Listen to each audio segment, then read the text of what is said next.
Athletes Unlimited AUX softball is on fire in San Diego. The sun is bright, the competition is wild.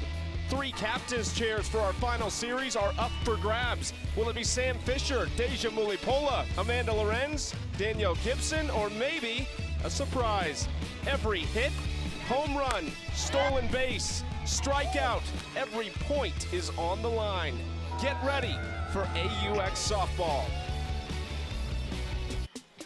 Today's game is presented by Geico. For bundling made easy, go to geico.com.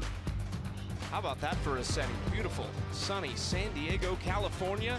Is game number 1 of our final day of Series 2, featuring Team Fischer and Team Gibson. Most of these players hoping it is moving day on the final day of Series 2. This is what AUX is, 42 of the world's best. We'll show you our scoring system and explain that to you as we track our leaderboard going into the final series of AUX in just a few days. She's the former All-American Madison Shipman. I'm Chucky Kemp. It is a leaderboard full of players off of Team Fischer.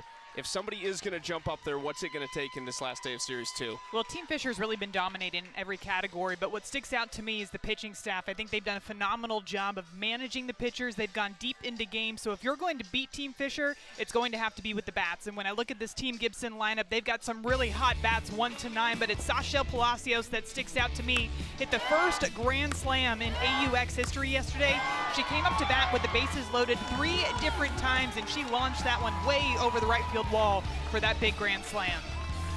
Oh, another player who's gotten it done with the bat and as a captain. This might be one of the most dominant captain's runs in Athletes Unlimited history, as Sam Fischer finds herself at the top of the leaderboard ahead of a couple of her teammates, and really 9 of the 10 on the top 10 are from her team. Deja Mulipola is the only one left standing outside of Team Fischer, and we will track that all night long.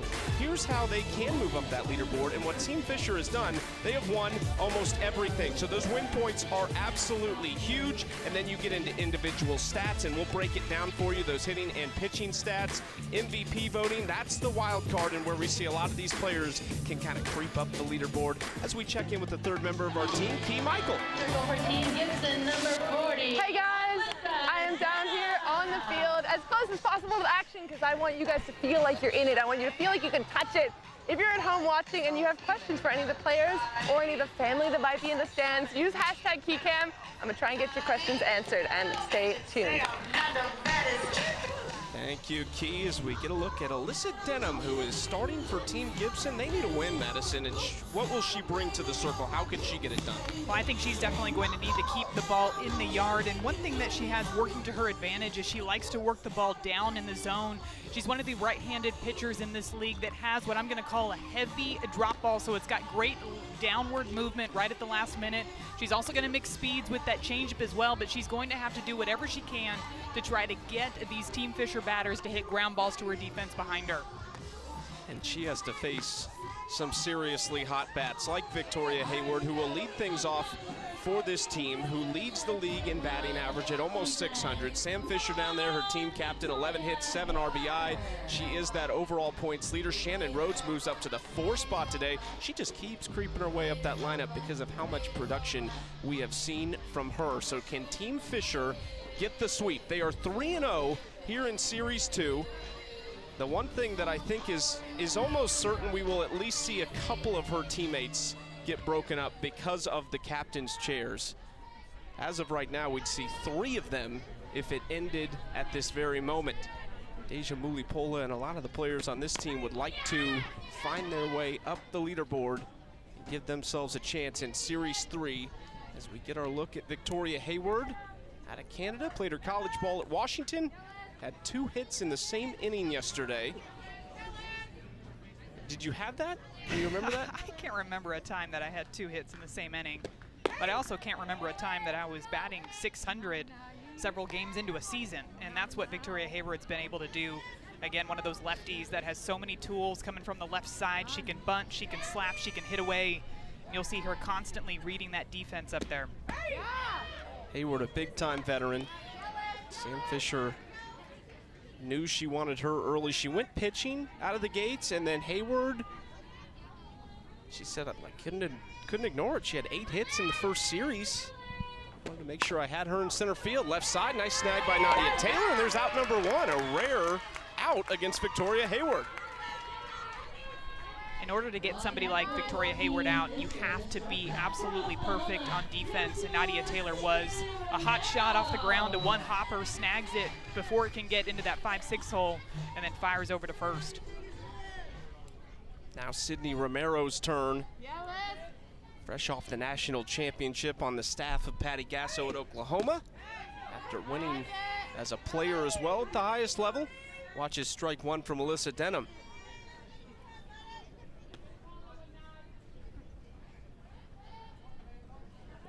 Romero's sisters provided plenty of entertainment yesterday when they matched up, and Sydney sends one into left field, the first base hit of the game.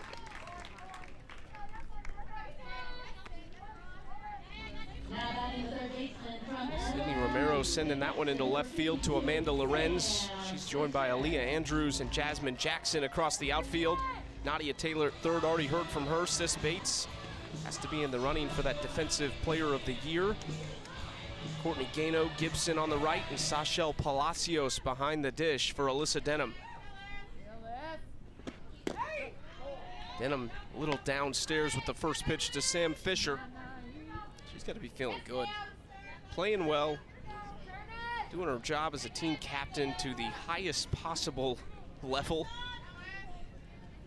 I think this entire team gets a ton of confidence by the way that their pitchers have performed in the circle, holding teams to very few runs, and then that gives their offense the opportunity to come up with the big-time hits. Sam Fischer being one of those players, hitting on all cylinders. I think something that's made her stand out in this AUX season is her ability to hit to all fields, hitting the ball hard down the left field line, but also launching an opposite field home run. Taking another look at that drop ball, perfectly placed low and outside. 1-2 from Denham, 1 away. Fischer fights it off.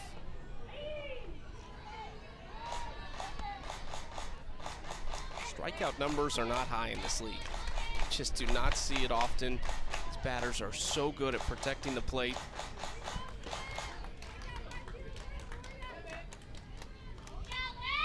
Haley Wagner actually leads the league in strikeouts. She was a late scratch from the lineup on the other side of this for Team Fischer. Wagner struck out 17 batters in 14 innings, and that is the league high. Alyssa Denham, 6 strikeouts entering this one, and that is a good-looking pitch, called ball 3. That one looked like it came in right at the knees, this off-speed pitch. Oof, that's good looking right there. Thought the off-speed pitch to Sydney Romero, the at-bat before, was called in a similar location, maybe a little bit more outside than that one, but the same height. Fischer fights it off again over the head of Danielle O'Toole over there at first base. She has been one of the brightest spots in the circle in AUX. There's O'Toole, started yesterday, went 5 strong innings. She has just been really smooth. That's what we talk about, this pitching staff for Team Fischer, and I think it's the efficiency in the circle for O'Toole and for Wagner. You mentioned the strikeout numbers.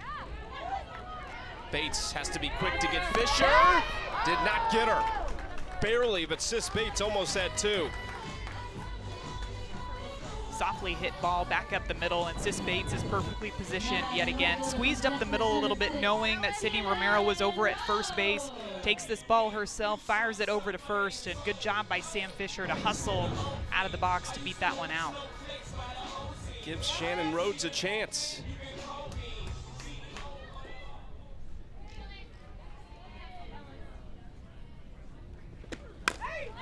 Into right field, Jasmine Jackson overreaches up and makes the grab. Denham hangs a 0 on the board in the top of the first, gives her chance a team at 10 inning points in the bottom half. Good start for Alyssa Denham. Ground out single, gets Rhodes in the air. 0-0, going to the bottom of the first. Back back in San Diego. Love it. We got a lot of youth softball teams in the stands today, enjoying it. A lot of future AUX players out there. As we get a look at the newest member of Athletes Unlimited, Mariah Mazon.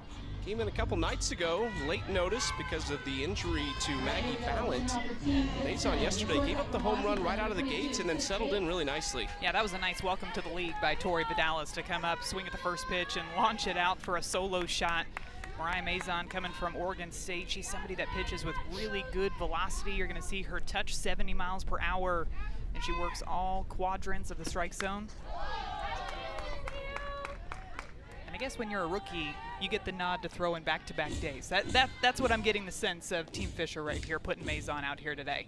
Said you're young. We're all sore. You're young. Go out there and see what you're made of. They got to show it off for the draft.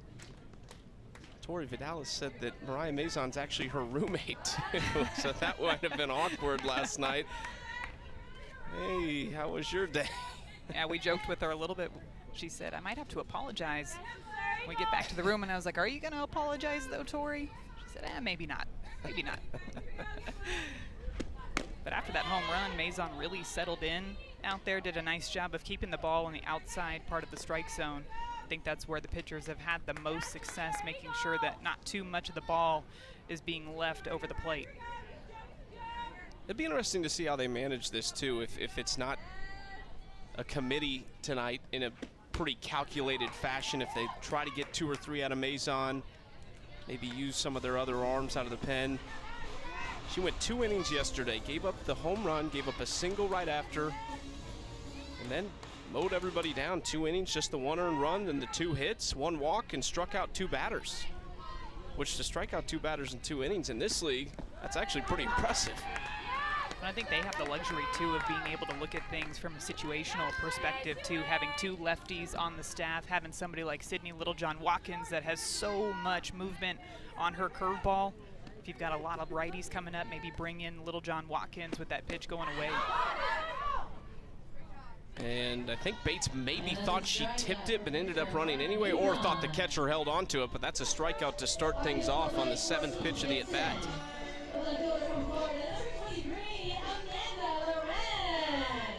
Well, up next, Amanda Lorenz, followed by the captain, Danielle Gibson. Palacios down there in the 6th spot. She had the grand slam yesterday.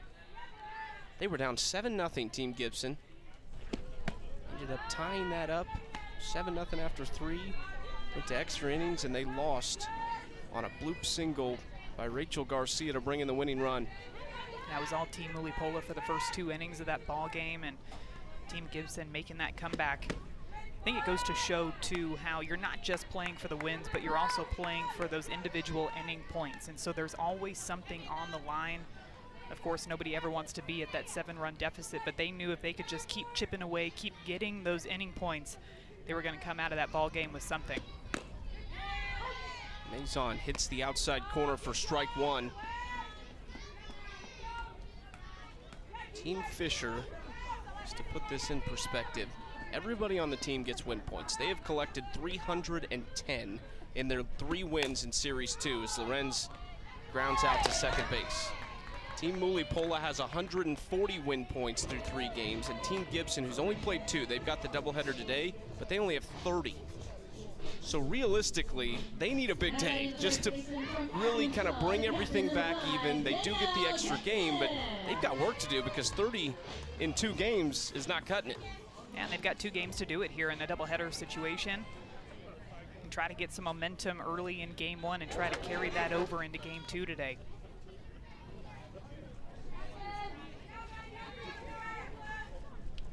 Danielle Gibson.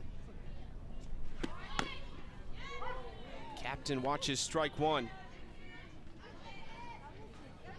Superstar out of Arkansas, from the area, Murrieta, California, grew up idolizing the Romero twins.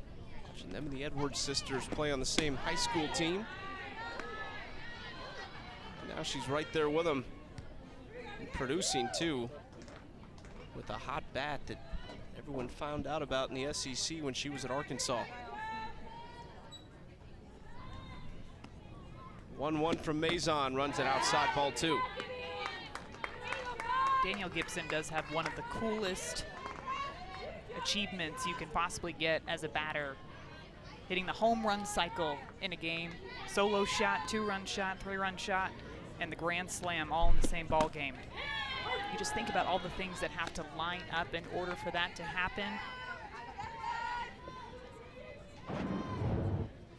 Knowing the home run power, Mariah Mazon working this pitch away. A good looking screwball tailing away from the lefty Gibson. That home run cycle was all over SportsCenter. She hit 2 home runs last week in her second game of AUX. 0-0, 20 inning points coming up in the second on the line between these two teams.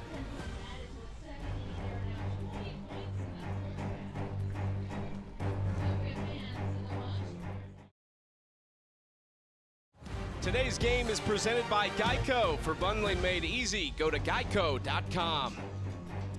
Torrey Pines here in San Diego, US Open home.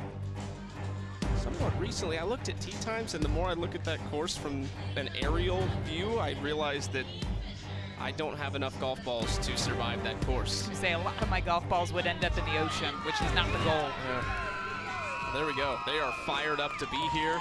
Sachel Palacios is from the area. I think all of them are here rooting for her for sure.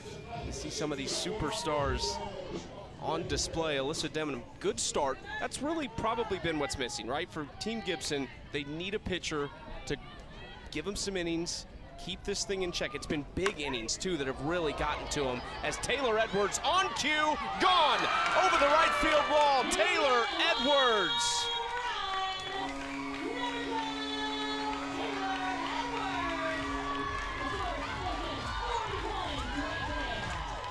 Just when you thought Team Gibson was starting to get a little bit of momentum, Taylor Edwards has other plans. This is a drop ball coming out of the hand of Alyssa Denham, and it just sails a bit too high, right about belt high, but look at the extension that Taylor Edwards gets on this swing.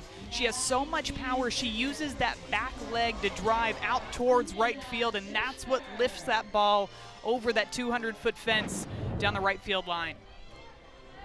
216 feet from Taylor Edwards puts her team in position for 20 inning points. As it stands, as Amanda Chittister steps in.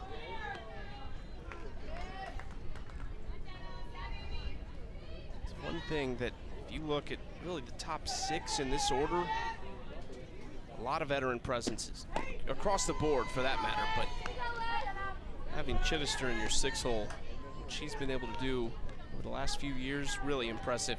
And we're taking a look here right at Sam Fischer and Morgan Zirkle. Zirkle hitting in that 9 spot. She's been another one that has been on fire up at the plate. It's been, we typically say that 1-2 punch, but it's the 1-9 punch between Hayward and Zirkle that has really capitalized on getting on base. And then you've got the power hitters like you're talking about with Chittister and Rhodes and Fischer and Edwards to be able to hit them in. You said it too, that combo of Hayward and Zirkle. If you've been watching this series, you might think, man, Morgan Zirkle, you got to move her up in the order, but it has worked so well. 9-1, turning the order over. They're 3-0 in this series, so I say you don't mess with it. Chittister gets plunked. She'll take first with nobody out. This is what I spoke it into existence. Needing a good start, Alyssa Denham could very well put that together, but it's the big innings. I mean, they gave up 6 runs the other day, and that's really what broke the game open and made it 7-0 to put them in a hole. And these hitters are just so good. They're going to capitalize on any mistake. And even I look back to an at-bat that Sam Fischer had back in the first inning. Got to a 2-strike count, a couple of close pitches. Instead of watching them go by to see if the umpire is going to call them or not, she just fouls them off. She gets rid of it, extends the at-bat. The more pitches that you see, the more information you're going to get, the more information you can pass to your teammates. And the communication level on Team Fischer has been so elite, passing that information to be able to have all those quality at-bats back-to-back. Jordan Roberts to the right side, really tough play. Courtney Gano playing out of position, but that's impressive. Isn't it crazy how the game knows, too? Courtney Gano, typically a third baseman, had to move into that second base position. With one of the players, Abby Ramirez, out with an injury. This one almost took a little bit of a mid-hop on her, but she went back towards the grass knowing she had a lot more time to make that play at second base. Smooth looking play by Gano. It's different too, right? I mean, she's at second, you're gonna play a little deeper, so that hop is coming at you a little differently. At third base, maybe she's more comfortable charging. Yeah, third base is a lot more reaction. You're just reacting to the ball because you're so much closer. At second base, not only is the ball gonna spin differently off the bat, but there's a lot more coverages on bunts over at first base, or maybe even covering second base on a steal attempt. A lot more things that you're having to worry about in a different sense in the game when you're playing at second base versus third. Andrea Filler pops it up on the infield. Nadia Taylor taking control. She's had a nice week at third base as well. That's out number 2 as Chittister stays put. A little kiss to the ball right there by Nadia Taylor too. Great leadership on that fly ball to make sure that she called that one early enough to allow her teammates to get to the other bases to make sure nobody advanced another 60 feet. And that defense has really been a point of emphasis for Nadia in the offseason, and it's showing out here at AUX. I'll learn a bit of a new position over at third. Has done a really nice job. Alyssa Denham trying to get out of, started as a bit of a rough inning with Taylor Edwards going yard over the right field fence. This is Zirkle, one of the hottest bats in AUX. Chance to put her name in the top of the leaderboard. Be one of those captains for our Series 3 draft, which will happen tomorrow morning. The following day will be a practice day. And then Thursday, Friday, Saturday, Series 3 here at AUX. We will crown a champion. And this is just the beginning. If you're new to Athletes Unlimited, we've got the championship season coming up as well later this summer. Kicks off on July 25th. There's Alyssa Denham. That's a good recovery from her after the solo home run, but Team Gibson needs a run to avoid losing the inning points. And it's Taylor Edwards putting Team Fischer on the board early with this solo shot opposite field. Edwards showing off all that power up at the plate.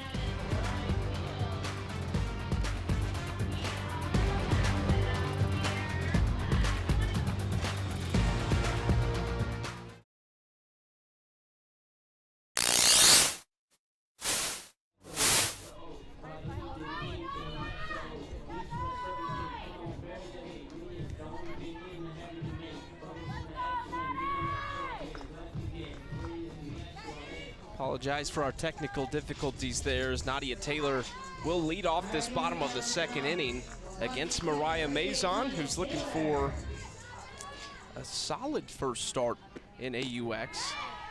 How much communication is there from her team, not just Jordan Roberts, but Taylor Edwards as well, the other catchers, the scouting reports on these batters? How much info has she taken in the last 2 days? A ton. I would not be surprised if she goes into the dugout in between innings and is getting a full scouting report on the batters that she's about to see, especially when it's somebody like Nadia Taylor, a veteran playing professional softball for several years.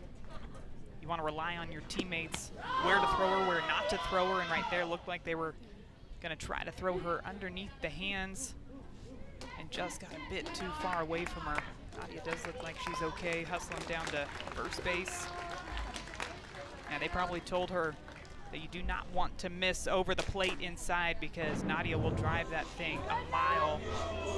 Rise ball up in. Oof, yeah, got it right on the wrist. That does not feel good. Almost looked like the throwing arm, too. Yeah, right where that tape is on her right wrist. That is right the soft spot. That did not feel good. Nadia is much tougher than I am, though, so she will continue at first base. Now Courtney Gano's turn. Again, they need a run to at least extend the inning points. There's 20 on the line. Gano trying to lay down a sac bunt and does. So that is points for her on the sacrifice bunt, and Nadia Taylor moves into scoring position. I think right there is a great reminder, too, that there aren't any coaches on these teams. So a lot of these decisions, the decision to sac bunt, that is player-led. Courtney Gano knowing how important it is to get those inning points, to make sure that they get a run across here in the bottom of the second inning. Sacrifices herself by laying down a perfect bunt. Strike one on the outside corner to Sachelle Palacios. Sachelle from San Diego. She talked a lot this week about how special it is to be here, playing in front of a lot of friends and family. Some of the youth teams in the stands. She was getting them fired up before the game. They were going wild when they saw Sachel.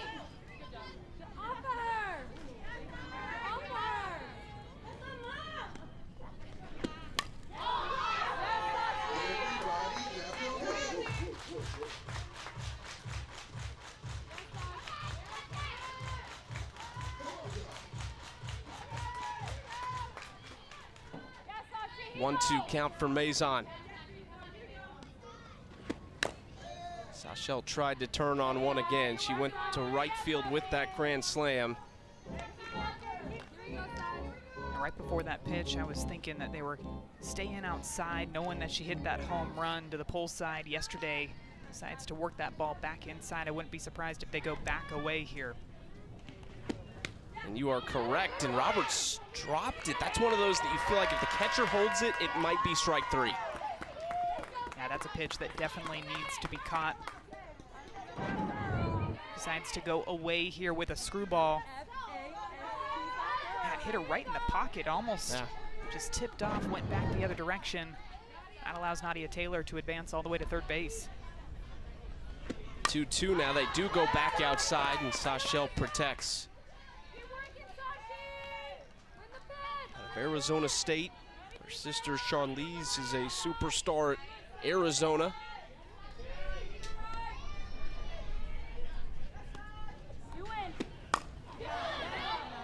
In the air to left field. Zirkle comes in. Taylor gonna try it. No, she's not. That is a great throw from Zirkle, and Nadia Taylor holds at third, and now there's 2 outs. Great job by Morgan Zirkle out in left field. You'll notice here the fly ball, she gets underneath it and then takes a couple of steps back behind so that she can run through as she's catching that ball. So all of her momentum is going with the throw to home plate. Throws it on a line in the air to Jordan Roberts. And that throw right there is what forced Nadia Taylor to hold up and stay at third. Conversation here from Roberts and Maison. Big out coming, 20 points on the line for the team. Mariah Maison is in the last spot, so really we keep saying 42 players here at AUX. There's 43 now. Abby Ramirez is inactive today, as well as Ballant.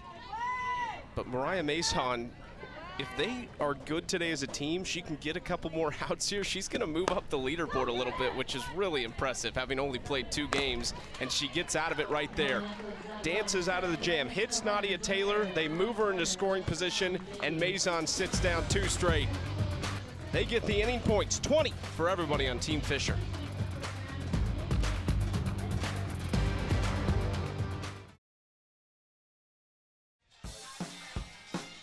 Well, we told you that Victoria Hayward was hitting a whopping 600 coming into this game, and this is exactly why. Look at where she's making contact with this ball, almost behind her. Lily Piper is playing way up the line, but by the time she gets it, Victoria Hayward is almost all the way to first base, getting down there in 2.83 seconds. Piper did all she could on that ball, fielded it barehanded, threw it across the diamond, and was still not able to get Victoria Hayward out.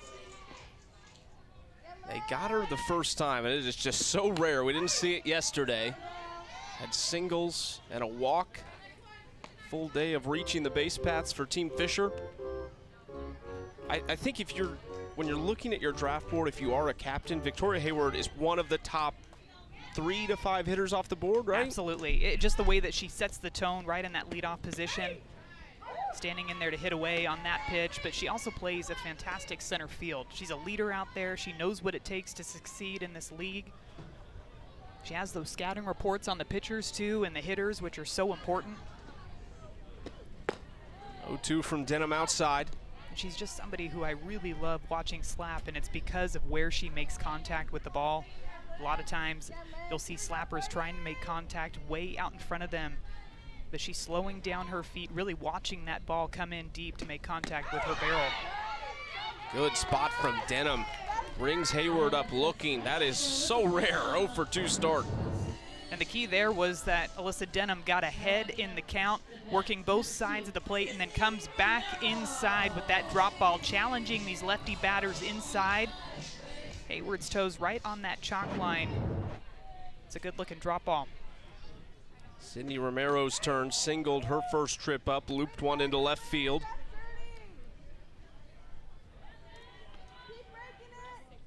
Had Sierra and Sydney mic'd up together yesterday, and Sierra said, "I hope you get out," and Sydney said, "I hope you make an error." I love it. The sibling rivalry runs deep right there. That's one of the best. Right when we get the teams for the drafts, that's one of the first things I look at. Are the Romeros together or are they apart? And they're both, it's gold either way. Sydney, left center field. Amanda Lorenz going back. Makes the catch on the run. Romero got a good piece of that one. Lorenz had to run a long way for that ball into the left center gap and able to track that one down for out number 2. Our next WNBA game is Wednesday night. It's the only game on the schedule, so all eyes will be on it. Sabrina Ionescu and the Liberty take on Jonquel Jones and the Sun, 7 Eastern on ESPN2 and the app. Sue Bird on SportsCenter last night, her last trip around the year of the WNBA. One of the all-time greats. College professional. She has done it all, won so much. Sam Fisher's second trip to the plate. 0-1 count, 2 away, and nobody on. Denham trying to go quickly in the third.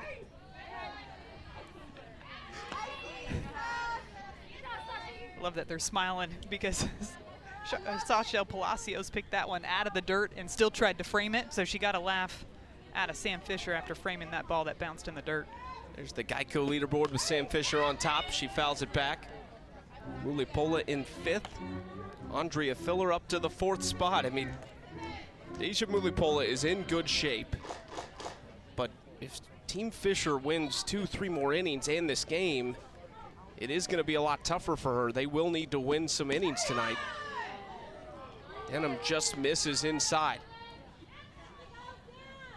I feel like the past 2 days when we've come into the ball games, it's been all Team Fisher at the top of the leaderboard with a splash of Deja Mulipola in there. It just shows you how important those inning points and those win points are. Fisher just foul. Deja had such a good lead in that number 1 spot after series number 1. She led the league in individual stat points and MVP points. Also was on a team that did win a good amount. But you said it when we were talking off the air, you talked about like those MVP points, that's the wild card. That's where things can really start to jump for you. And Deja Mulipola had 3 MVP 1 nods, which is worth 60 points a pop. So you get 180 points right there alone. And that's something that's voted upon by the players themselves too. Voting who they think should be MVP in the ball game. And Rachel Garcia, for example, winning MVP yesterday after that walk-off hit. Sam Fisher fouled that off herself. Last at-bat, she was fouling off the pitches way away. That one went right back down into her foot. There's what Sam Fisher could do at the dish right now, along with the pitching stats at the bottom there. For the pitchers, it's simple. Outs recorded, earned runs allowed. For hitters, every type of hit, stolen bases, caught stealing, sacrifices. Sam Fisher leads AUX with 3 doubles. Those are worth 20 apiece.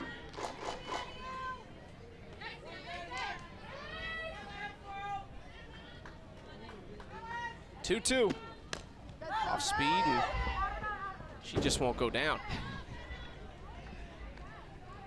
Saying foul ball with Sam Fisher up seems to be a familiar thing that we're talking about, but it's these long at-bats. Sometimes I felt more comfortable in the box the more pitches that I fouled off because I got a better sense of the off-speed pitch that we just saw there, or some of the drop balls that she's throwing in there. Some Sam Fisher fans out in the outfield. 9th pitch coming. This one in play. Nadia Taylor on the run.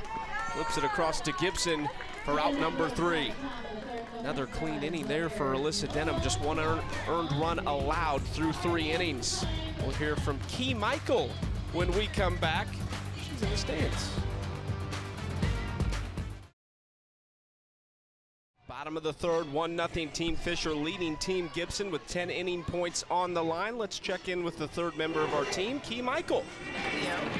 Hello, I'm here with Mike. This is Amanda Lawrence's uncle, and I know that she would love to be wearing a pink jersey, but instead she's wearing orange. Team orange. At least she's comfortable because that's Gators colors. Okay, that's correct. That's right. And you're wearing an orange hat to support. I am. Team orange right now. How proud are you of her to see her out there at this professional level? I am very proud, and I'm not too surprised because if anybody who had the dedication and the competitiveness to be here is Amanda Lorenz. So we're very excited that she's here, but not surprised at all. Not surprised at all. She was pretty competitive as a kid, from what I hear. Even you said when she was 2 years old, she was beating up one of her cousins. I don't know if who it was was 10 years 2-year-olds, old. but it was definitely at the a young age, less than 10. She was go ahead and she wouldn't be scared of any boy and get him in a headlock and give him a noogie or two when it came to sports time, because she was very competitive. Well, no noogies out there at Athletes Unlimited, but she's part of the family now. And you said you got to visit her a little bit when she was in college. Yes, I got to watch her play when she played for the Florida Gators. Yes, that was very exciting. Obviously, this is a very comfortable color for her. Yeah. Nice hit. So yeah, very happy for her. We're proud of her, and I appreciate you being here. And now you're part of the family, so. Oh yeah. Back to you guys. Thank you. Thank you, Key. You watched Amanda Lorenz with the Florida Gators. It's a good watch. Pretty good watch. A lot of records, a lot of hits, home runs, everything. A lot of wins. Mandy Softball always has a smile on her face, and she is very adamant, I think along with Victoria Hayward, that pink gets thrown into the uniform color wheel at some point. Are you also? It would appear so. I am supporting the pink today. I think Amanda Lorenz would appreciate it. We have Key Cam, we need Shipman Shoe Cam. She's got the pink Jordans on today. We'll get her up here. Would they be Amanda Lorenz approved? That's the question. I would imagine. I approve. Here's Aaliyah Andrews. That's impressive from Andrews.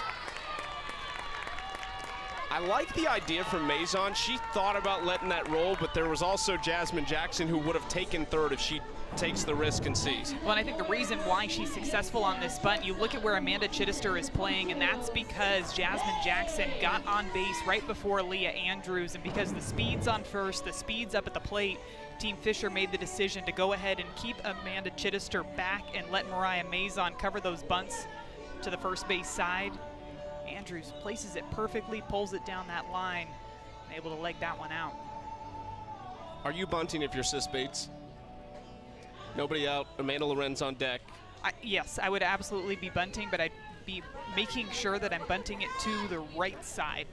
Something to the right side with a little bit of touch on it too, because the defenders are really good. And if you hit it too hard, bunt it too hard to them, they're going to try to get that lead runner out over at third base. Watches strike one in the outside corner. She was looking for it. That would have been a tough one to get down the right side. Here it is. Sits on the plate, and that'll do it. Or no, foul ball.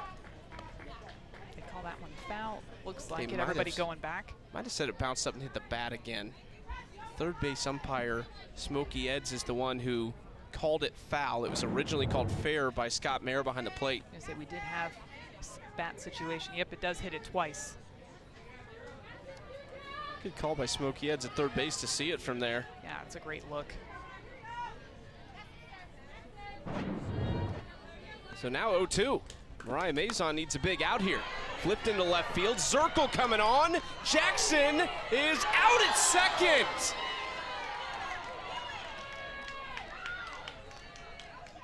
I think we've got an instant challenge. Danielle Gibson out of the dugout. What a huge swing of momentum, too. Sis Bates just trying to drop this one out into left field, and Zirkle comes charging hard, snags it, and knows immediately where she's going, throws it on the run over to second base to get it for the double play, and it looks like we are going to have a challenge on this play.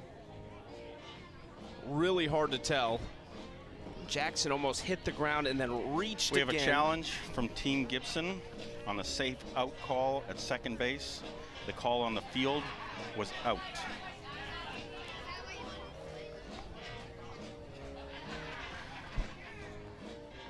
So a nice play from Zirkle. We'll see what the decision is.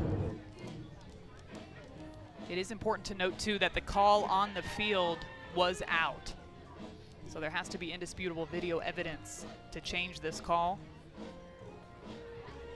Yeah, from that look right there, it looks like they got her. I think she did. That's a good call. Yeah, I think I'm ready. All right, let's check in with Mike Rayner, our head of officiating. Yes, we have a team challenge of the out call at second base. After further review, the call on the field is upheld. There it is. Confirmed, upheld. Mike Rayner says the call is confirmed, a double play, and you said it, that is a huge swing in this inning. And it looked like Sis Bates was going to be able to lay down a perfect bunt the bunt before, but because it bounced back up and hit her bat, called a foul ball, tries to move it into left field. But again, those speedsters between Victoria Hayward in center field and Morgan Zirkle in left field can cover so much ground on those fly balls.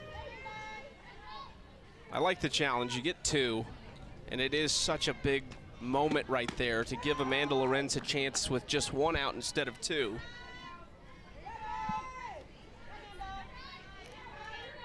That's another thing, too, with Team Fischer. We talk a lot about the pitching in the circle, and we talk about the offense, but I think their defense has been doing a fantastic job, too. Oh, man, that was a laser. And Aaliyah Andrews hustles to third base. That had smoke coming off of it, I think. Perfectly on time for that pitch. Outside, Kate takes her hands to it. Mariah Mazon knew as soon as she let go of that ball that that one was going to be trouble. Just shows you again how important that defense is, because if Morgan Zirkle does not get the out over at second base on the play before, Jasmine Jackson would have scored on that base hit. Because she was out, now runners at the corners. Here's the captain. Big point in the game, first and third. Watches strike one, bottom of the zone. 10 inning points on the line if Gibson can bring Aaliyah Andrews in from third. 0 for 1, grounded out to first baseman in her first at bat, off speed from Mazon.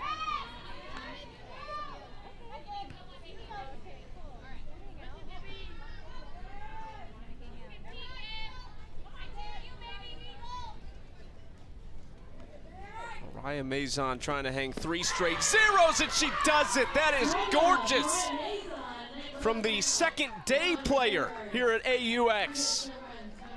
How about Mariah Mazon with the back-to-back changeups for the strikeout looking of Danielle Gibson. Woo, that was pretty.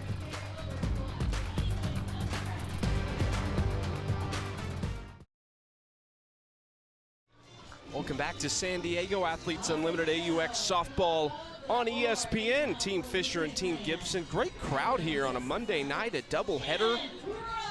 A lot of future pros in the stadium. Taking it in, and a great game so far. A little bit of a pitcher's duel through 3 innings. So Alyssa Denham comes out. The only knock on her resume in this one is the Taylor Edwards solo home run. I know you love the pitcher's duels, Chucky. Oh, yeah. You love to see it.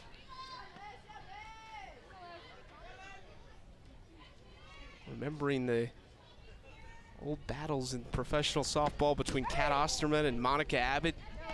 Those were not high-scoring games. They were not. They also were about hour 30 and 1-0 max. What I'm hearing is that you enjoyed watching me strike out all the time in those games. No comment, that's what I'm no getting. comment. That's what I'm getting. Foul territory, Nadia Taylor. Nice grab.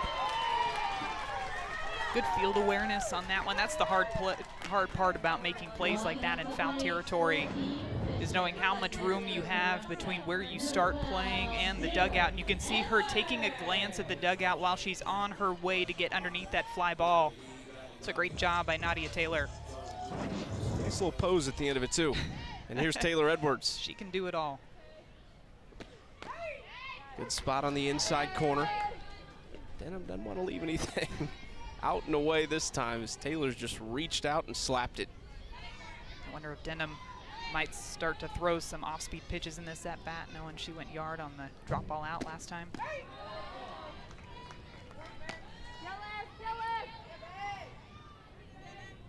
And this is the home run that she hit in her last at-bat. Drop ball away, look at the location. Not a bad location, but when it's up in the zone, that's what allows hitters like Taylor Edwards to get their barrels to it.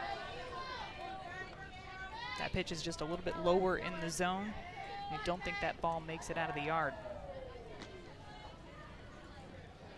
2-1 count for Edwards.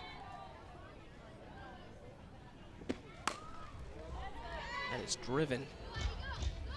Similar looking spot to the home run pitch.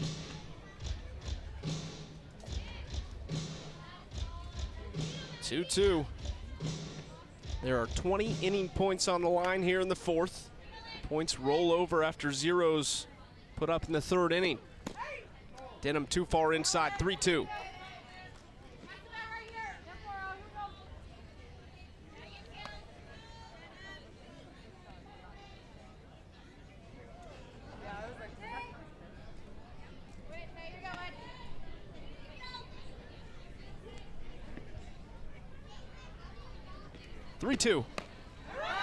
Taylor with the perfect bunt. I think she kicked it, and she's going to be out. Did not mean to. More of a hit her foot. But Taylor Edwards is sat down. Off-speed pitch outside and a check swing right off the end of the bat. Edwards takes off. I think you're right. I think it might have clipped her right foot right after she got out of the box. Either way, out number 2. So nothing on for Amanda Chittister. Ground ball left side. Sis Bates doing a Sis Bates. Almost scooped by Gibson. The scoop would have been as impressive as the stop, but Chittister is aboard. Sis Bates has such a good awareness of where she starts and her arm, and having to go deep into the 5-6 hole here, snags it on her knees. She's typically so good at getting great hops over to the first baseman. That one a little bit of a mid-hop. You can see her saying, "My bad." Gibson not able to come up with that one cleanly over at first base. And they will rule it a hit for Amanda Chittister, so that is 10 stat points for her. Those decisions, it's always been important as a hitter. I'm sure you always want, your average to be reflected by a base hit on stuff like that. But in this league, it is even more important because of what it can do for you on the leaderboard. Palacios going behind Chittister.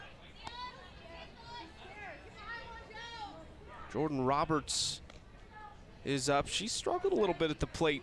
She's looking for some confidence right now. Had a stretch there on their doubleheader day where she struck out 5 straight times. So that catches the inside corner 1-1. And she had come on hot in Series 1 too. Yeah, she was swinging the ball really well in Series 1. Even Eric Collins had said that she was his dark horse for being able to move up in the leaderboard, but just has had a hard time seeing the ball here in Series 2.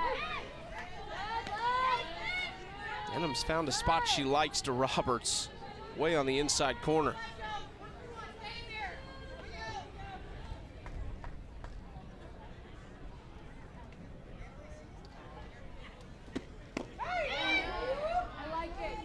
Don't give her that one. Roberts stays alive. I like that location on the 1-2 pitch, though. Drop ball outside, a little bit low in the zone. That's a pitch. If you get a swing, your defense is going to be able to make a play behind you. This is into left center field. Andrews is over. And a routine catch for Aaliyah Andrews. Another 0 for Alyssa Denham. 20 points on the line for Team Gibson. You'll see Nadia Taylor next inning.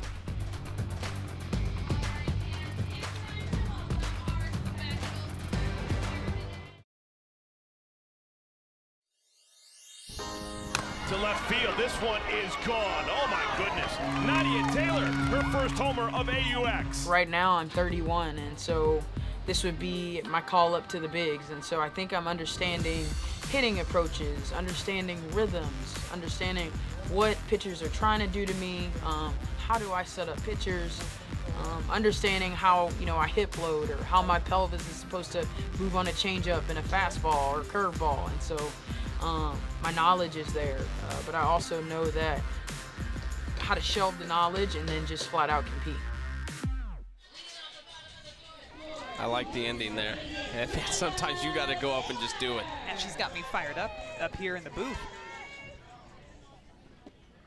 She will be the first batter to face Sydney Littlejohn Watkins in the circle.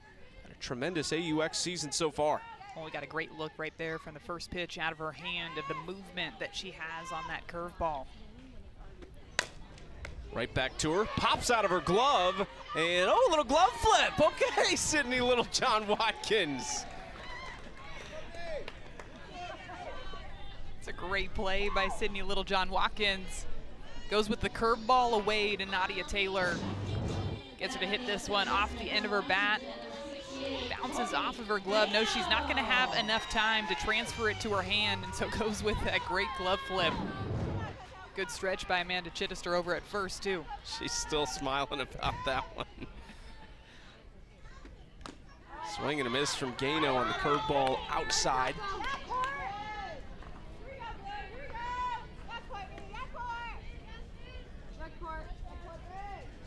Sack bunt from Courtney Gano. Got her 10 points earlier in this game.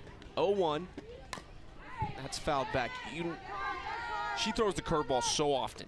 As a hitter, you know, like, you're gonna see it at least a couple times. It's still what makes it so difficult. Just the amount that it breaks, how much it moves when it's coming out of her hand, and the fact that she can throw it to both sides of the plate. So when she's throwing it inside as a backdoor curve to these righties, it's gonna look like it's gonna hit you, and that at the last minute curve back across the plate. And the one we just saw from the cam was a curveball that she started more middle of the plate, and then it continues to move away. So as a batter, you have to anticipate where it's going to end up and swing there and not swing where you see it. Because if you swing where you see it, you're gonna miss it. That's what a lot of hitters in the SEC did when she was at Alabama, just dominating for Patrick Murphy. 2-2, Gano didn't get all of that, and in comes Zirkle. There's 2 away. See by Gano's reaction too, that was the pitch that she was looking for, and she just missed it. That late break, that's what it's going to do, just get you to miss it enough to hit a fly ball out to the outfield and not hit it squarely on the barrel. I asked Sydney, how do you feel right? I mean, she had such a great Series 1. It's continued to this point. That is just foul, I thought, or not. No, it's not. It is. It's just a late call. I think one said foul, one said fair. First base umpire called her out.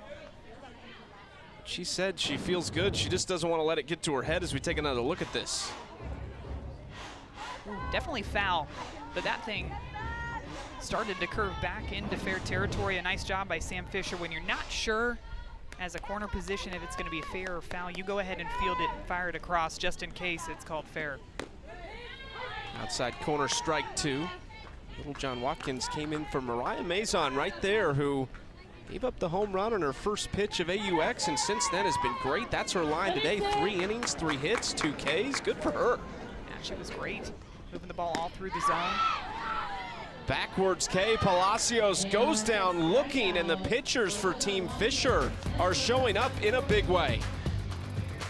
This curveball is just absolutely nasty. Backdoor curve, curves back across for the strikeout looking.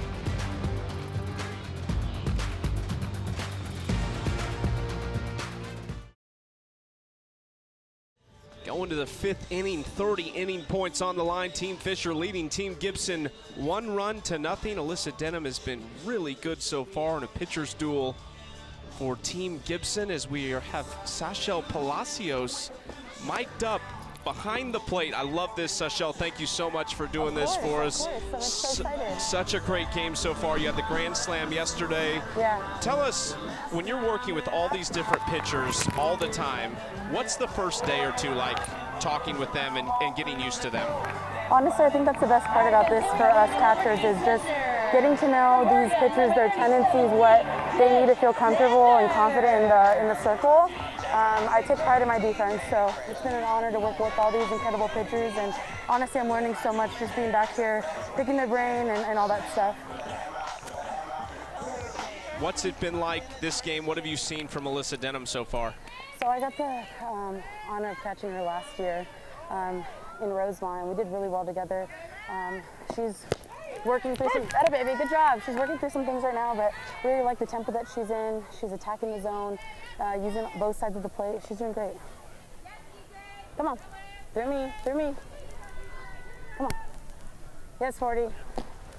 Oh. So what, we right back, right back. Yeah, 40. Get us a ground ball here, okay? Yeah. Now Sachel now with the runner over at first base. How much are you guys talking, even in between innings, about the batters that you're about to face coming up the next inning? A lot of scouting reports, because these are players that you guys are very familiar with. Yeah, I think that's the thing about the softball community, is that once you're in it, you know tendencies. We're watching the games when we're not playing. I mean, it's pretty nice when you got some defenders like Sis Bates out there kind of controlling the defense, the brains behind the operations. So she makes my job really easy, but I think once you're in this, you kind of have a good idea of what everybody's tendencies are, and it's been really fun working with them. Ball, outside. Ooh, I see you. Not a bad spot to miss. Good job, 40. Here we go. What's the communication like as well? We know that you're talking with the pitchers throughout the inning, but what about with the umpire behind you about the strike zone that you're seeing? Just an open line of communication with Scott and all the, the umpires back here. They're human, they're doing their jobs, and just having that so that I can help out Alyssa as much as I can, and kind of giving her a little bit of constructive feedback about the zone. And I mean, she sees it, she's seeing it better than anybody else. So I think it's been really cool to work with her and pick her brain and know what she wants to go in certain tendencies. Let it go, good job. 2 for you, 2 for you. Here we go, we work. Yeah, Nadia. Yeah, sister. Come on, get us a ground ball here. Get us a ground ball, Liz. Come on, baby. Me and you. Me and you. Come on.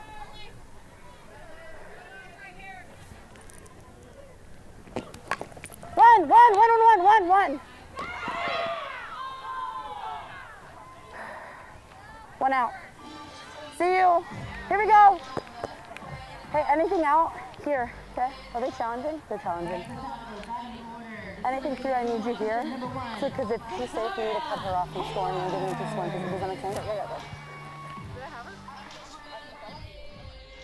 Sachel, really appreciate the time and letting us peek in with you behind the plate. Yeah, thank you guys. It's been so much fun hearing you guys and just everything, all the knowledge that you guys bring to our game. So thank you guys.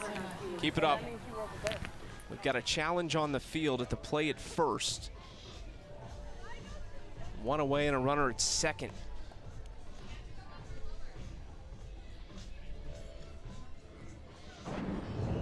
From first glance, when I saw this one live, I thought Morgan Zirkle might have beat out this throw. Ooh. That view shows me something different.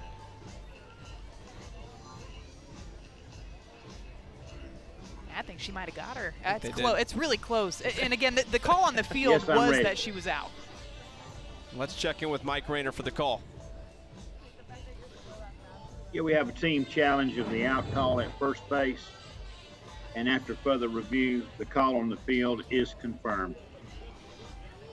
They do confirm the call. I think they got that one right as well. Again, like you said, the call is out, so that factors into it a little bit. You need the indisputable evidence, but we have not had an easy one. There's not been a super obvious call out there. Everything's been really close.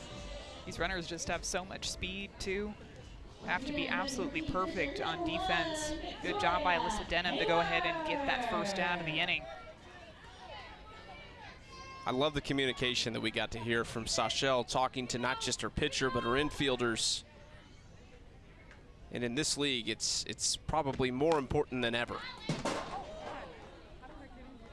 love getting the opportunity to talk to these players while they're in the game. And of course, I have so many questions I want to ask, but also I love to just sit back and listen to what she's saying in the game, what she's talking to her pitcher about, the rest of her defense.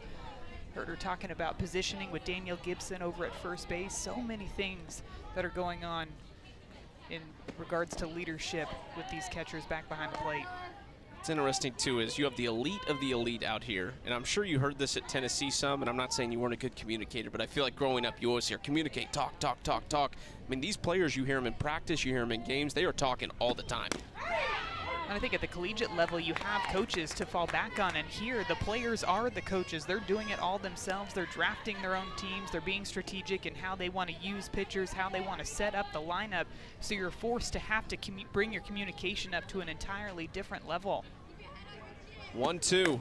Hayward chops it off the glove of Denham, and Sis Bates will just hold filler at third. Hayward got a good bounce on that one. The only player that had a chance to even get her out at first base was Alyssa Denham. Reaches out. Denham with some good height out there, reaches up in the air, and it just tips off of her glove. But still, this is a play that's not going to go down in the scorebooks as an out for Sis Bates, but her being able to come across and prevent that ball from getting out into the grass saves their team a run.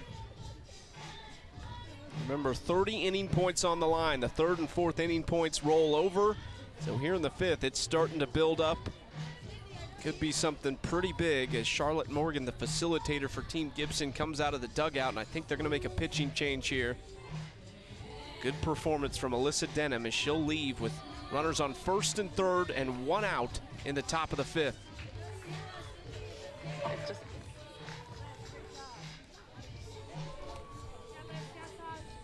So as Denham goes off, it looks like we will see the veteran Rachel Fico and a catcher come in as well, Gwen Svekis.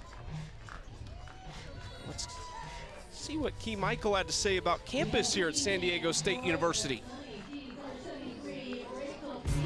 What is it like just hanging out and being with all your best friends for 2 weeks? It feels very surreal, just like having worked here and been with players all the time and having like all my best friends here. So much fun to be able to see these people again and just be able to hang out and spend every day with them. So I never got to live on campus as a freshman, so I'm like living out my 18-year-old dreams, living on campus. It's nice. I'm getting 10,000 steps every day. That's been great. Weather's been beautiful. My roommates are awesome. So we're just cruising in our little dorm and we're loving it so far. It's great. I mean, it's like college 2.0, better than my freshman year dorm, so I can't complain. It's awesome. San Diego, thanks for hosting us.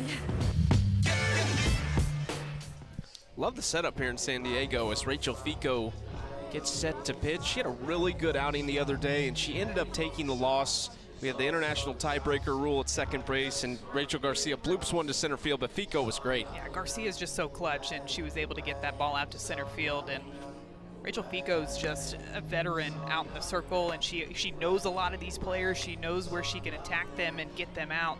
She's somebody that's not going to blow you away with the velocity that she brings in there, but she is constantly mixing speeds, mixing spins. She has pitches that work both up in the zone and down in the zone, and she just has that instinct and that feeling of where she wants to go in certain situations to get herself out of some jams. Again, that great spin and movement.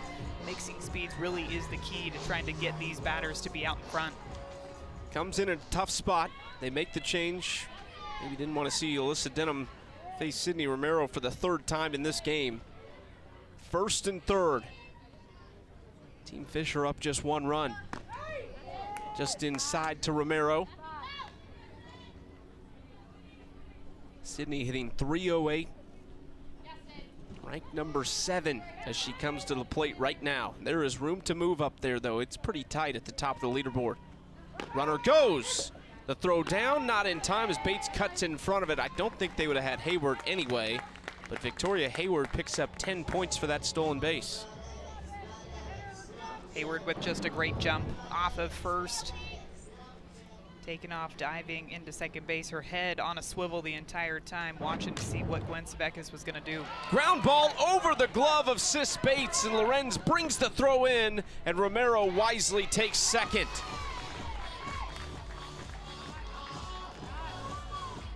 Good job by Sydney Romero coming up clutch with that hit out to left field. Reaches around and just pokes it through the 5-6 hole. Amanda Lorenz comes up charging hard and misses Nadia Taylor, who's the cutoff. And because that throw went all the way to the plate, it allowed Sydney Romero to advance over into scoring position after that hit into left. Still just one out now. 2 runners in scoring position. Fisher, that's a tough spot. No man's land. It falls. Jasmine Jackson comes on. Sydney Romero's toying around on the third base line, but decides to stay there. Some balls that aren't hit hard, but they just find holes. Fischer gets this one off the end of the bat, drops it out into right field. Just nothing anybody can do on that. Sometimes you just got to tip your cap. Another hit for Sam Fischer. 3-0 now. Eco still chance to limit this damage, but only one out with Fischer on first, Romero on third, and Shannon Rhodes, who's tied for the league lead in home runs at the plate. Swing and a miss. Eco pulled the string on her there. Back-to-back RBI singles. Like you said, not the most hard hit balls, but very well placed.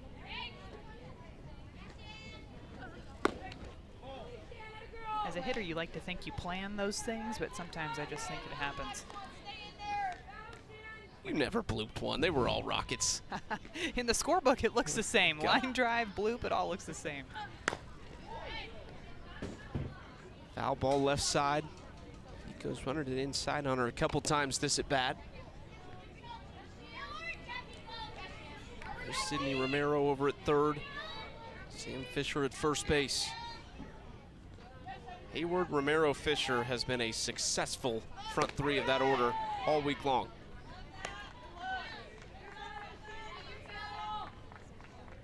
Remember, this is the final day of Series 2. Team Gibson, they will play the doubleheader. They've got some work to do, need to find a way to get some win points, although they're in line to lose the first 40. If they lose this inning, it'll be 50, I should say. It'll be 30 to Team Fischer if Team Gibson can't come up and score in the bottom of this inning. Off speed, got the corner. That's a big one for Fico for out number 2. A lot of changeups to Shannon Rhodes in that at bat. A couple low in the zone. This one a bit higher on the outside part of the plate. Little tail away from Shannon Rhodes too. A good looking pitch. It's important to remember too that Team Gibson does have the doubleheader today. Have to play Team Mulipola right after this one, so I would not be surprised if you see some pitchers warming up. There's Alicia Ocasio out in the bullpen, getting loose. I actually like this move too, going from Denham to Fico, because the way their balls move, the way their pitches move, are in completely opposite directions. Yesterday, we saw Alicia Ocasio come in relief right after Alyssa Denham, both of which have more drop ball movement.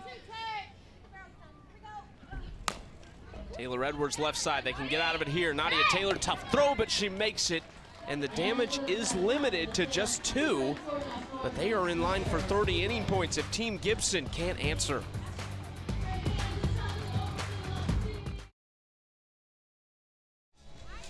Team Fischer, 2 runs in the 5th to make it a 3-0 lead for them over Team Gibson. Game number 5 here in Series 2. Well, come join us for the 50th anniversary of Title IX at AUX softball on June 23rd. Games at 4 and 6:30 Pacific. To celebrate the 50th anniversary, we are offering a special 50% off bleacher seats while supplies last. Get your tickets today at auprosports.com and enter the promo code Title9. Special show for you on that day. Cannot wait to hear from all these players. Some special guests. How impactful it really was for them. It still is. Little John stays out there. Svekis ground ball. Romero to get a grip on it there. Makes it for out number 1. I like how she kept her feet moving towards first, though. It took a little extra second for her to get a grip on that ball, as you mentioned, Chucky, but all awareness, too. She knows who's up at the plate, the amount of time that she has to go ahead and get that out over at first base. She's somebody else, too, who I've got my eyes on for a defensive MVP here at AUX. Jasmine Jackson watches ball 1. Who would it be right now for you? It's Romero, Sis Bates. I think I'm going to have to go with Romero right now. Maybe I'm a little bit biased with the shortstops being up there as my top couple of picks for MVP. I think some of the plays that Sydney Romero has been able to make here at AUX so far, covering so much ground, and the leadership that she's shown out there as well.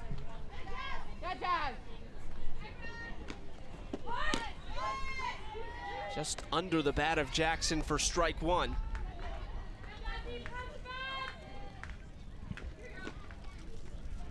Got to hear from Jasmine Jackson, mic'd up the other day, just talking to her teammates, asking for advice on at bats. Swings over the top of that one. Looks like that foul ball might have clipped Jordan Roberts. Giving herself an extra second to walk that one off. Catchers, again, just do not get enough love for the job they do back behind the plate. Ooh, yeah, right on the right foot. Tough job having to manage all the pitchers, call the pitches. And the added bonus of the occasional foul ball off the gear. There you go, you get to wear all the gear on the hot days. And you get to get plunked all the time. Right side, Chittister. Just the fact that Chittister felt the pressure there with Jasmine Jackson shows how fast she is. Just the awareness, too, again, knowing who's up at the plate, that pre-pitch thought. I feel like we've talked about it several times throughout this AUX season, but those players aren't just sitting back waiting for those balls to come to them. They're constantly thinking in between pitches about the situation, about the type of pitch that their pitcher's throwing in the circle, where the ball might end up, anticipating where it's going to go depending on how the batter swings. That's why they're able to cover so much ground, especially in the infield. Similar threat at the plate in Aaliyah Andrews. LSU product. Air Andrews almost took flight the other day, just popped out of her glove on a full extension catch in left center field. I always love the freeze frames of her completely parallel to the ground, way up off the ground. Just like older sister, AJ Andrews, first ever Gold Glove winner on the women's side. Beth Torina. Decent center fielders out there, stuck in the Andrews family. Aaliyah reaches base with 2 outs. She's also got that speed over at first, definitely a threat to steal. I was just about to ask you doing it here? I think so with the speed. Little John doesn't have a ton of velocity in the circle, so you have that working to your advantage. Another lefty up in Sis Bates, so she's gonna pull the left side of the infield up, so you know that Andrea Filler, the second baseman, is gonna have to cover 2 on the stolen base. I almost wonder if Bates thought she was going there. Bates looked immediately over after she kind of showed bunt. Looked right over at Andrews. 0-1 swing, and it looked like a hit and run was on right there. And she could be looking too to see how the defense reacts when she shows that bunt. Now, we talked about it the last time that she was up, how Amanda Chittister was staying back when she showed bunt. Does so again here in this at-bat. Now 0-2. Grounder, Little John. Watkins again. She has been busy in the circle. Big smile on her face as she comes off, and that's 30 inning points for everybody on Team Fischer. They've collected 50 total.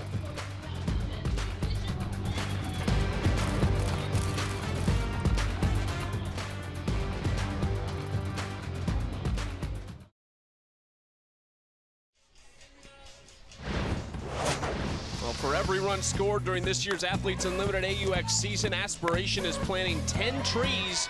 Stay tuned throughout the season to see how many trees will be planted thanks to Aspiration's support. Team Fischer has, they're going to be upset when they see that team broken up because they have planted a few of those. A lot of trees Team Fischer has planted. They've been so great here in Series 2, firing on all cylinders, pitching, defense, and the offense that we just saw on display back in the top of the 5th inning.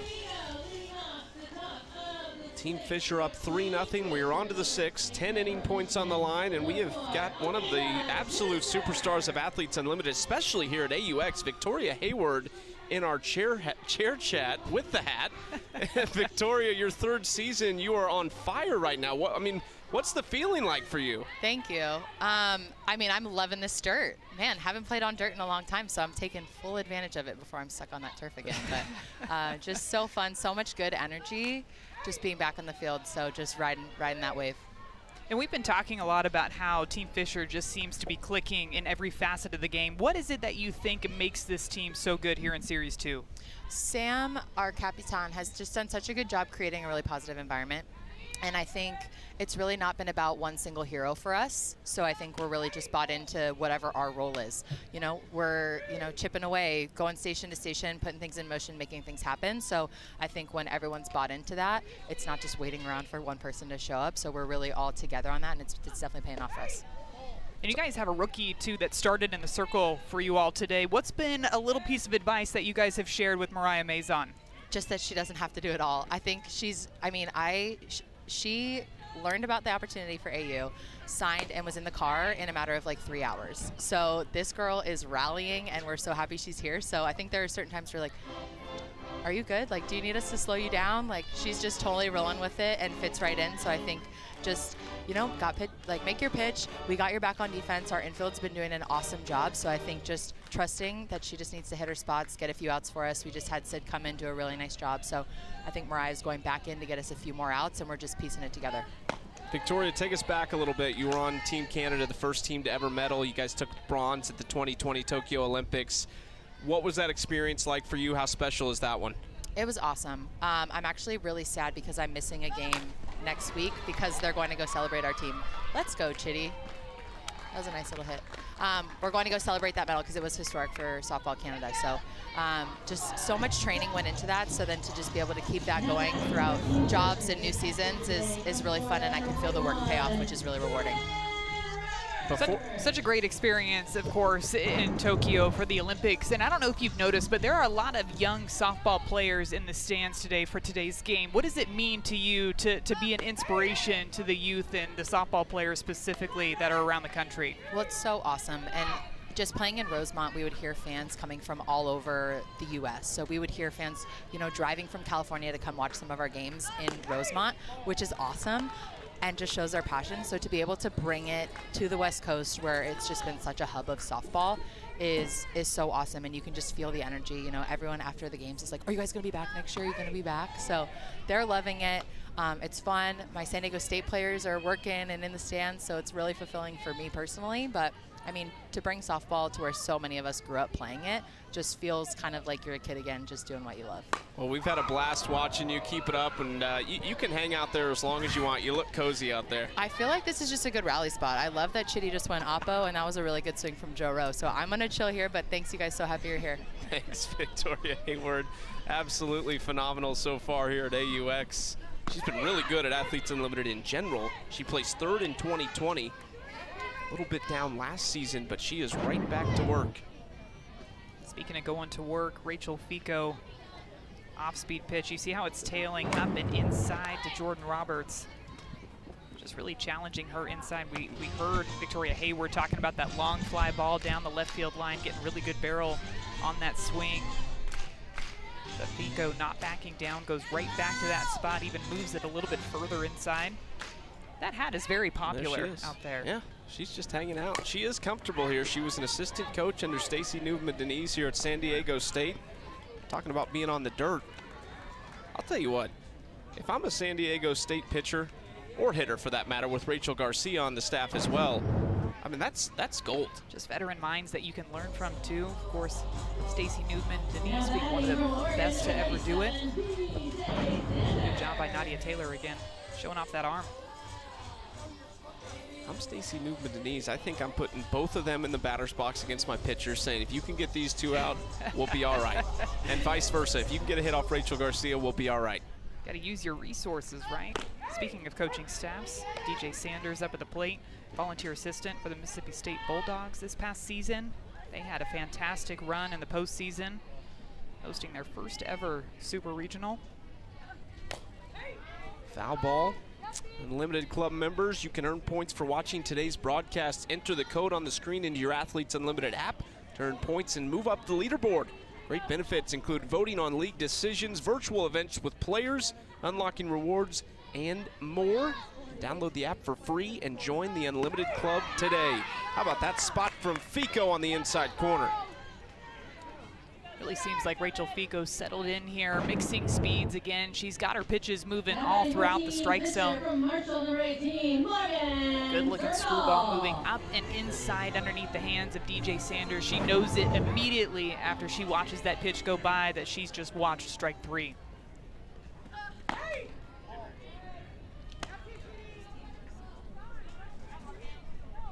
Morgan Zirkle, the last chance here in the 6th inning with Chittister on second base. Chittister there talking to Aaliyah Andrews in center field. There's strike 1 on the outside corner.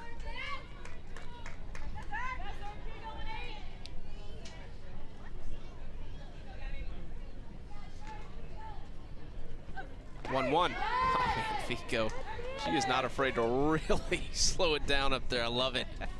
She works at such a quick pace, too. Doesn't take a ton of time in between pitches. Gets right back on that rubber. Fires in there. Zirkle slaps it away. When you get somebody like that, like Fico, when she gets in a groove, is it hard to remember as a hitter sometimes to like, okay, I need to step out here. I need to get her out of this? See, I would just never leave the box. I would put the pressure right back on them, almost like I was waiting on them when they're trying to speed me up. Just outside. I like that. That's an interesting take. I like to think that it worked. I also never took any swings in between pitches, so I really didn't need to move very far from the box, so I just stood right in there. You're thinking longevity. I don't need to be exerting any extra energy. Sis Bates. Oh, what a play by Sis Bates! The trickery. She got Chittister.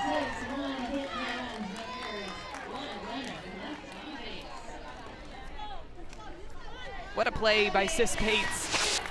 Bobbles this one off the bat of Morgan Zirkle. Knows she's not going to be able to get her at first base, so she hunts down Amanda Chittister for the 3rd out of the inning. A great heads-up play by the shortstop.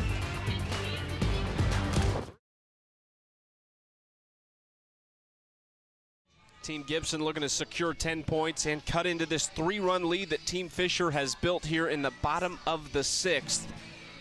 And into the circle steps the best arm at AUX so far, Danielle O'Toole, looking for a little 2-inning save here for Team Fischer.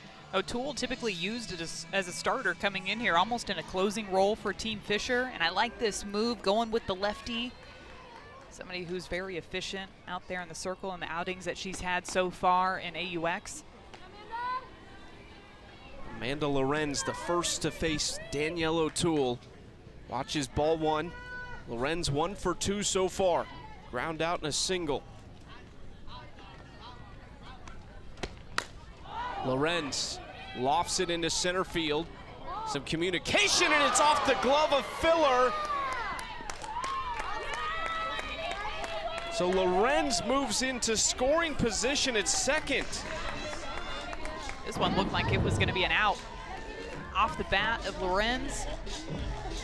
Filler moving a long way for this ball, calls it, hits off of her glove. That's a ball that needs to be caught in the outfield. I'm wondering if she maybe had a chance to redo that fly ball if she would have let Victoria Hayward go ahead and take that one. It carried a bit more into center field than I think Andrea Filler had anticipated it was going to. Danielle Gibson watches strike 1, 0-1 from O'Toole.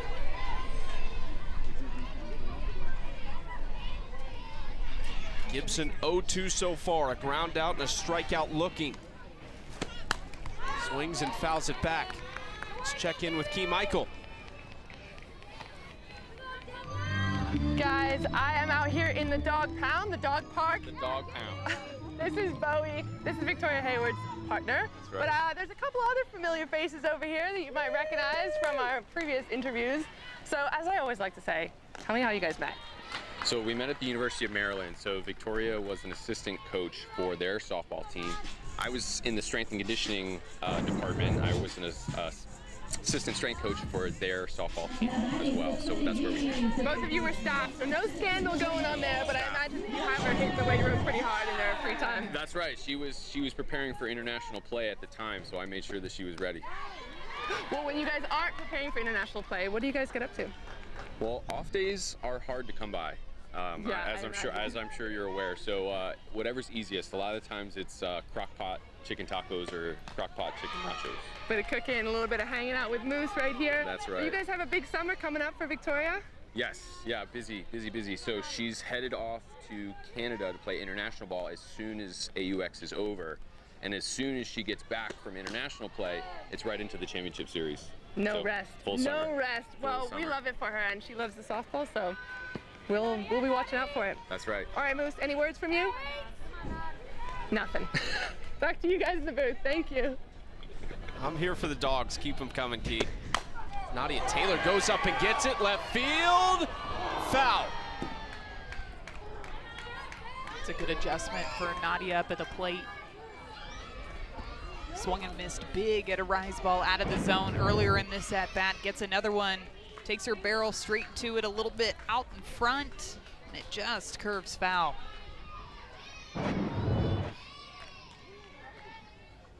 So Taylor down in the count, 1-2. Run on second, notable for Danielle O'Toole, because one way for pitchers to lose points is earned runs. That is not an earned run out there. She would like to hold them scoreless so they can force the inning points to the 7th and have a possible 20 on the line there. In an entire game, there's 120 win points total on the line. 70, 10 for each inning, and then 50 for the win. Team Fisher, it is possible that they could take them all. Fischer into foul territory. Makes the grab, 2 away. Danielle O'Toole, she is at the top of her game right now. So we look at our Geico leaderboard. She's also toward the top of the leaderboard. She just got +4 there. Love that. Goes up to 904, just behind Sam Fisher. Oh, look, maybe a little strategy from Fisher. She waits till the 6th and says, look, even if she gets 6 outs, she still can't pass me. I'll stay ahead of her with these win points. See, you know what? I feel like these players, there's no way they can track those points while the game's happening. So they are just constantly thinking about doing the job that they have in front of them, doing whatever it takes to win these innings, win these ball games. Gano taps it. Danielle O'Toole, PFP. Yeah, gotta love it. Okay. She's a fantastic fielder, and she's just showing off now.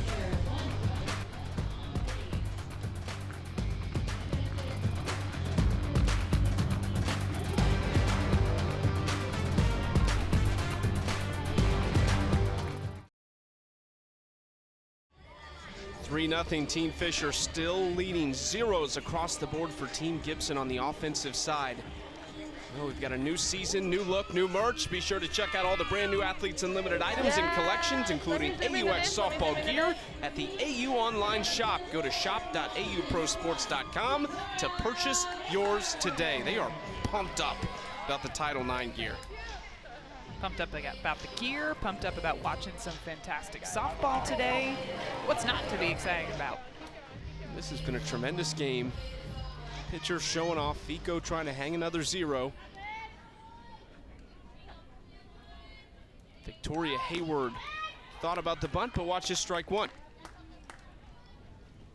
Team Fisher doesn't necessarily need to score to get these last 20 inning points. All they would need to do is hold Gibson scoreless in the 7th. Slaps that one foul, strike 2.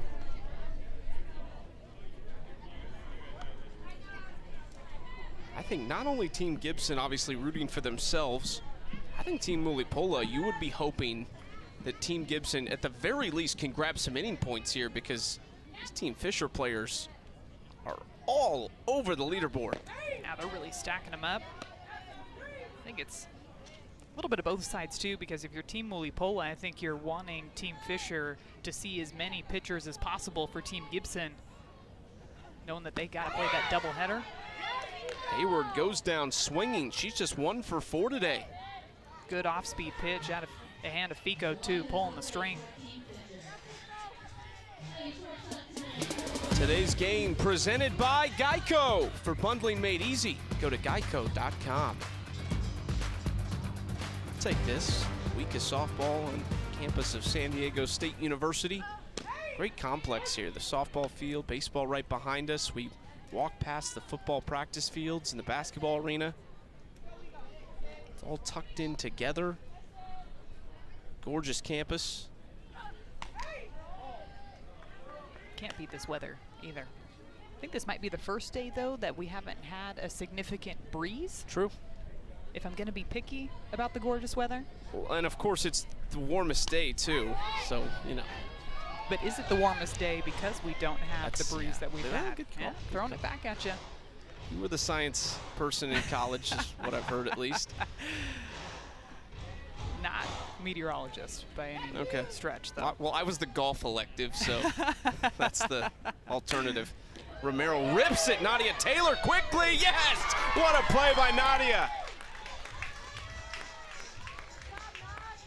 Taylor just showing off the leather over at third base.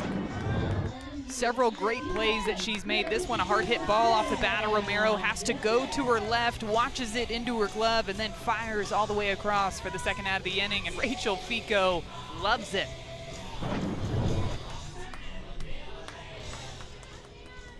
Sam Fischer. She'd like to put the pressure on Team Gibson in the bottom of the 7th, more than it already is right now. Rachel Fico has really started to click in the circle for her. Fischer 1 for 3, a single and an RBI. 480 average on the AUX season. Fico delivers. Looked pretty good, but that's ball 1. I think Fico's done a nice job ever since she's entered this ball game. There were a couple of hits, not hard hit balls that just found grass. It's like the balls had eyes. Just keeps moving the ball well through the strike zone. Sam Fischer might have hit that 250, but it's foul. For every run scored during this year's Athletes Unlimited AUX season, Aspiration plants 10 trees. Stay tuned throughout the year. We'll see how many trees will be planted thanks to Aspiration's support. Over 1,100 entering today as Sam Fischer goes down, and Rachel Fico barely warmed up, and she's retired the side in the 7th. Fico absolutely dealing out there, pulling the string, striking out the team captain and Fischer.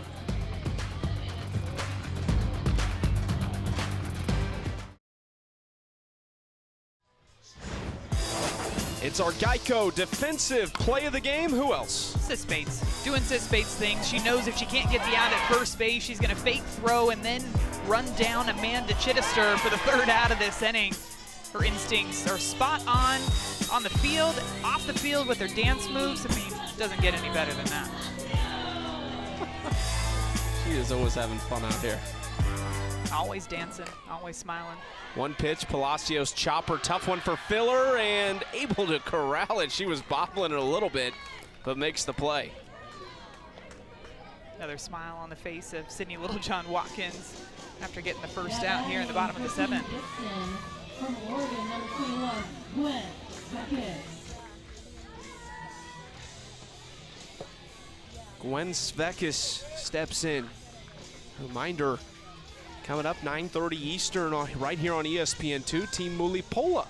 Their first game against Team Gibson today. Svekis foul ball. Team Fischer with a win. Would go a perfect 4-0. Team Gibson would fall to 0-3 this series too. They will face Team Mulipola, who comes in 1-2, their only win coming over Team Gibson.